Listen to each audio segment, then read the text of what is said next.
Yeah. Yeah. Hi, appreciate you guys coming. It's very interesting. When I was younger, growing up in the hippie generation, there were a lot of spots that I can still remember. One was an Indian or Native American dressed, standing on the side of the highway. His name was Iron Eyes Cody. Yep. And people would drive by and throw trash at his feet, and you'd see a little tear rolling down his cheek, and it would say, "Keep America Beautiful." I remember this one. That was the previous bimodal audience. Okay, that was my question, because that wasn't during a fourth turning, but No. it definitely spoke to the heart, Yes. as well as a lot of other spots. Then there was one where a father and son were washing their cars, and it was just like a beautiful day. A little boy, he's going to grow up to be a man and wash cars like his dad. And he reaches down, he grabs his dad's pack of cigarettes, and he pulls one out, and the commercial kind of stops there. Basically, what type of example are you setting for? I'm assuming that's the same bimodal audience. Correct. Yeah. There are some elements that are different that you don't need to know, but there was a period in 68 through 80 where we had the bimodal audience, but the difference was GIs were in elderhood and boomers were coming out of youth. This is the exact reverse. You've got boomers in elderhood and millennials coming out of youth. Same two types, archetypes, and similar in reaction. However, you remember the other cog? We've now turned to a fourth turn, so the one doesn't work without the other. So how talking to the heart in the second turning isn't the way you talk to the heart in the fourth turning. Okay. And that's the way you react. See, all we do with all our tools is figure out how you guys are reacting. And we react differently today than we did then. Well, on that note, when you say react, I noticed on one of your slides it indicated that the effectiveness of the campaign is effectiveness. The word effective, does that interpret to the pupils of my eyes got bigger, or I really like that emotionally? Does it ever translate into dollars? Like, oh, absolutely. Yes, we showed this spot. The little graph went up, and their sales went through the roof. We do the whole thing beginning and end. That's what I was telling you about norms. We do the whole thing beginning and end. We market research it. We developed it, the concept. We do the TV spots that sell the show. We do the show. We do every step of the way, and then we find out what we did. And over the last 30 years of doing that enough times, we've been able to develop the norms where we know where a lot of this stuff is at. To your point about the Indians standing beside the road, in your brain there's about 1,400 different neurotransmitters that, when that highly emotional spot came into your brain, neurotransmitters set up a pattern that locked it in. Okay? If you don't have that emotion, those neurotransmitters don't make a connection and they don't stick. And that's why with one network for appeal information, we had to get the appeal up high enough emotionally to go out to the audience, and then it popped, and the donor retention rate was 400%. All right, I want to address an earlier question. We consulted with a Christian radio network who were attempting to serve boomers and Gen Xers. The boomers they were serving was in order to get the donation, and the Gen Xers they were serving was because they thought that would be the next group of donors, and so they wanted to bring them along.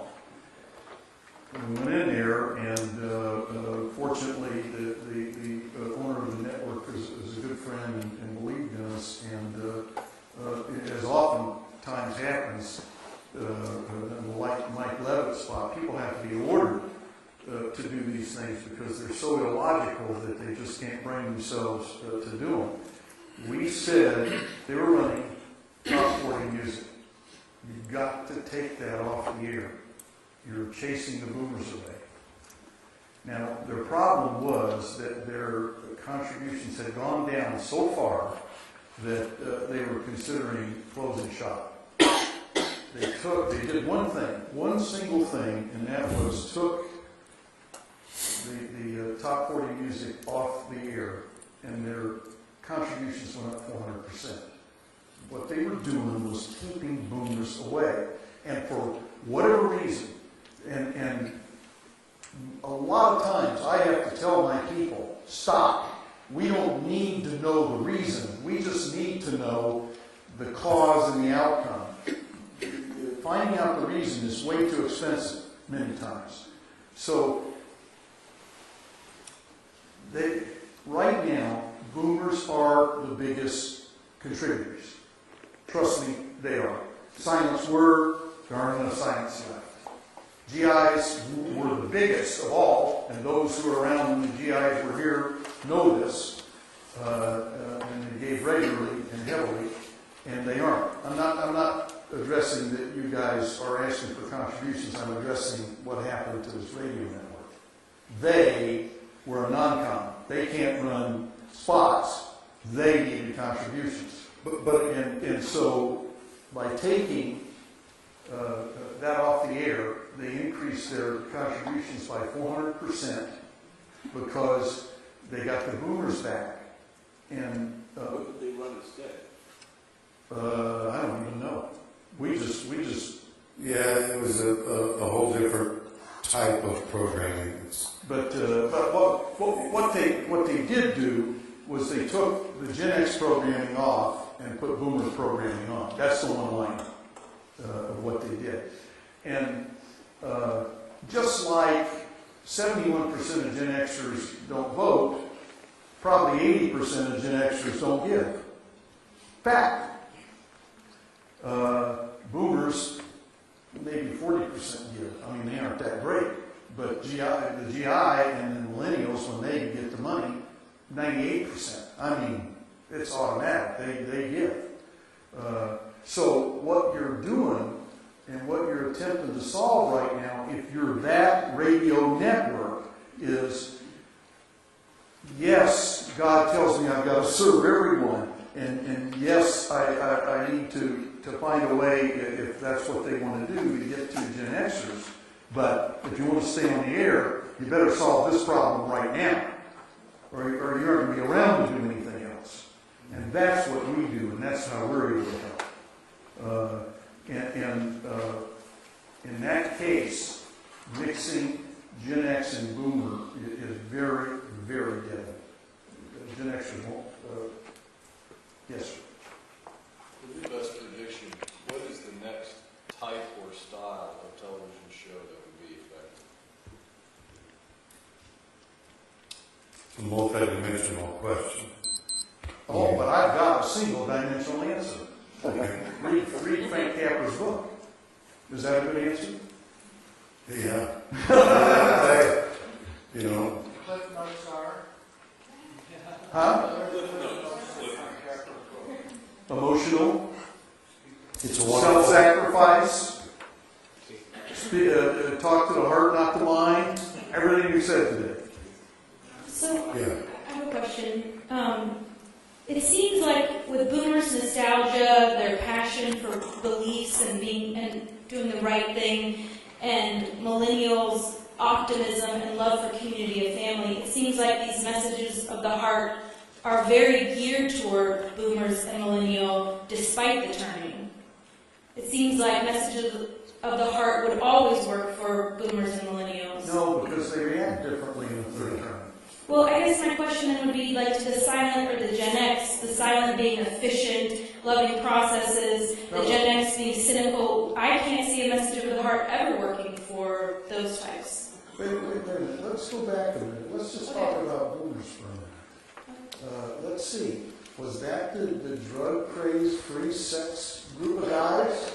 Geez, I think it was. Yeah, baby. What are they today? They're writing purpose-driven life. Say God. But that was right to them. Like you were saying, they can go head to head. The free sex and love of drugs was right to them, it's just as much as a purpose-driven life was right to them. So I don't see a difference. And they wake up at 65 years old and go, I'm going to die. I did it all wrong. I got to tell everybody else that they can't do it the way I did it. And they go over and they grab the nearest millennial and they say, you have to implement my values before I die. I do this with my nephew all the time. I will give you all of my money if you can get my values implemented. The missionary generation, which was the boomer prior, did that exact same thing. FDR was well, a she's missionary. asking something a little different. She's saying, why hasn't talk to the heart always worked? And Everything becomes uncertain. but see, you left out the other cog. All you folks keep leaving out the other cog. This cog over here is the 4 generations. This is the culture. The culture in a third turning and in a second turning isn't what it is in a fourth turning. It's changed. In America, And remember what I said. I don't care if you spend $400 million. If the culture's going that way, you better either be on board or get left behind. Because it's going the way it's going. So do I understand you correct that the silent and the Gen X, despite their love for efficiency, systems, and cynicism, I'm grouping those together, you still feel like we're going to speak to them because of the fourth turning with messages of the heart? That those messages, in my mind, are just playing out loudly for a boomer and a millennial because their generation tends to lean towards messages of the heart in their makeup. the silence probably more so than Gen Xers. Are we going to leave Gen X behind That's in the number fourth one. turning? That's number Because one. you can't really speak to the heart. Number 2 is that's probably coming from a boomer. Wait a minute. Okay? Wait a minute. It's easy. Start a Gen X channel and we'll tell you all about how to do it. There's no one that's going to contribute, and you got to have a pretty cynical network to make it work for them. Hey, look at the movies of the Gen X movies. Transformers. Does it have a storyline? Does it talk to the heart? Does it? I mean, That movie on my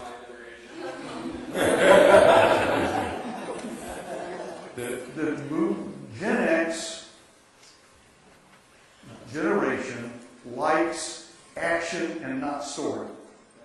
And now you're talking to a movie writer, and that's the way we equate it. I mean, I can make Gen X movies all day long. I could deal with a Gen X movie all day. I don't know what it's going to get a Christian network. Well, if the Gen Xers are all the ones who are sort of risen to the positions of leadership in a company, so now we're the marketing directors. Yes. How do we even figure out what our voice is? Because we don't I know. relate to anything. Wait a minute. You have to understand the other generations, and that's why we're here. If you understand, like my friend did, he said, I don't like boomers, but I want to market to you. And we say, here's the color, here's the texture, here's the font, here's everything you got to do. You do it, and he goes, it doesn't do anything for me. Okay, use it, try it. He rolls it out, hugely successful. He now uses it time after time. So if you say, if you acknowledge, well, let me give you a difference. I'm a boomer. If I acknowledge that I'm a boomer and say, you know, I probably can't design a good Gen X set because it would have all these boomer components to it. And then... And I take all the black out of it. You did what? You took all my black out of my ad? Then I say, I take it to a Gen Xer and I say, I need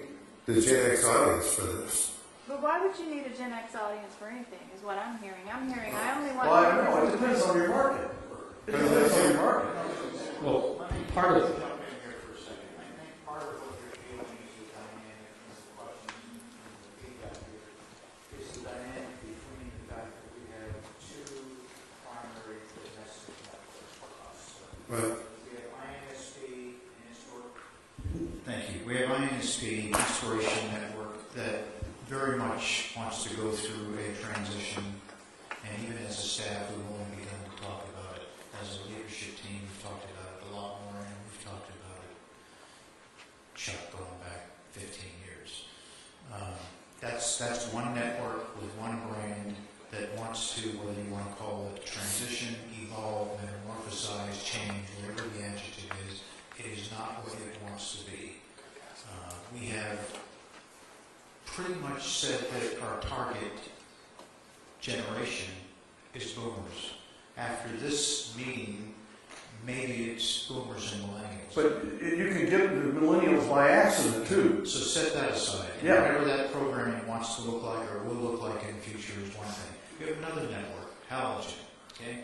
Halogen has as its target generations, millennials and Gen Xers. Yes. And I think they're hearing for the first time, and I'll put myself in that boat, I'm hearing for the first time that that's oil and water, it doesn't mix, and if I'm them, and there's a number of them here, I'm saying to myself, I'm possibly, maybe discouraged is not the right word, I'm possibly depressed, maybe that's not the right word, but whatever the right word is, I think halogen has to come to grips with the fact that you can't serve those two masters. You're either going to have to be a Gen X We've been network. pitching it as the millennial network.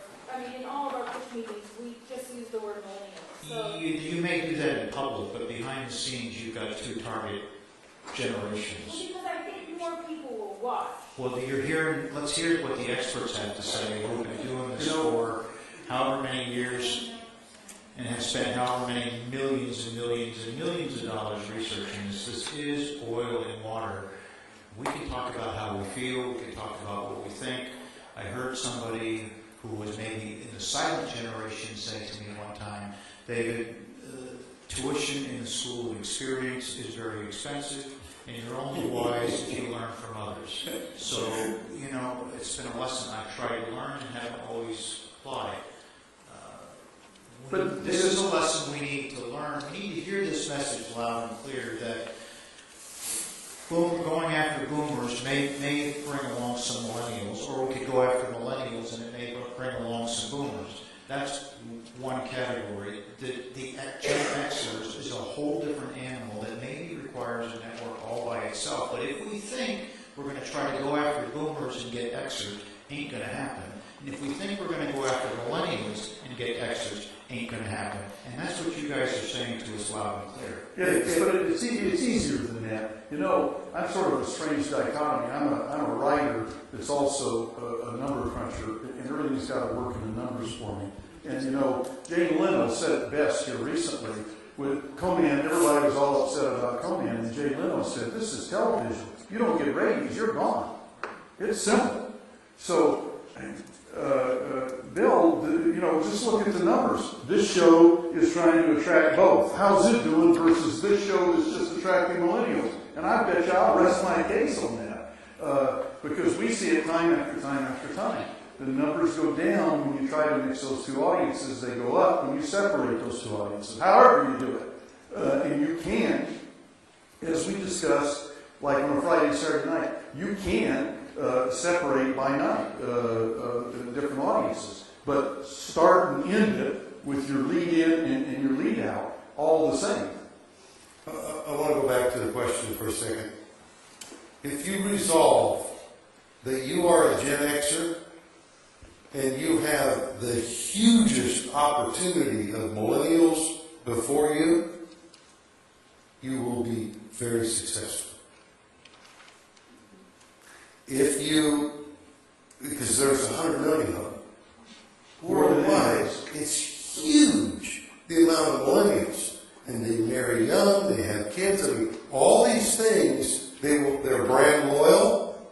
Gen Xers are not brand loyal. They're going to watch your network and they're going to go click, click, click. I mean, mean, that's just who they are. I'm not Let going me to give you buy any of let me give you another statistic that is also cultural. Gen Xers are the smallest generation that we have. You aware of this? The smallest generation we have. You know why? Because 22 million of them were aborted in that 20-year period. Abortions are way on the way down and not being used anymore. So also, if you're a network programmer, I understand all of you in this room are not. If you're either a network programmer or a salesperson for a network, you want audience. I don't want small audience. I want big audience. And the big audience is Boomer Millennial. The small audience is Gen Xer.